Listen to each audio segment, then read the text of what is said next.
સમાચારમાં આગળ વાત કરીશું સોમનાથથી પ્રથમ જ્યોતિર્લિંગ શ્રી સોમનાથ મહાદેવના પવિત્ર સાનિધ્યમાં શ્રાવણ માસના ત્રીજા સોમવારે ભક્તિ અને ભવ્યતાનો સમન્વય જોવા મળ્યો છે।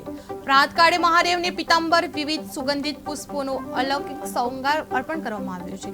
દર્શનાર્થીઓએ આ દૈવી ઝાંખી કરી આત્મિક આનંદ અને ધન્યતા અનુભવી છે। મંદિર પરિસરમાં ઓમ નમઃ શિવાયનો ગુંજન ભક્તિભાવને વધુ પ્રગટ કરતો હતો। પરંપરાગત રીતે યોજાયેલી પાલખી યાત્રામાં શ્રી સોમનાથ મહાદેવના પ્રતિક શિવલિંગને ચંદનથી લેપિત કરી ગુલાબ, કમળ, બિલ્વપત્ર સહિતના પુષ્પહારોથી સુશોભિત કરવામાં આવ્યા છે। ટ્રસ્ટના જનરલ મેનેજર શ્રી વિજયસિંહ ચાવડા સાહેબે સજો ટ્રસ્ટ પરિવાર સહિત પાલખી પૂજન કર્યું હતું।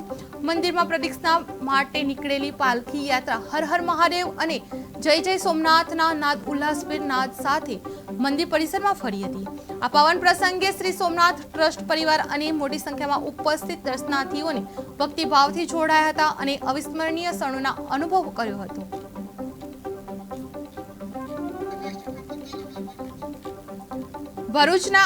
ભરૂચના આમોદ નગરપાલિકામાં છેલ્લા 8 મહિનાથી બાકી રહેલા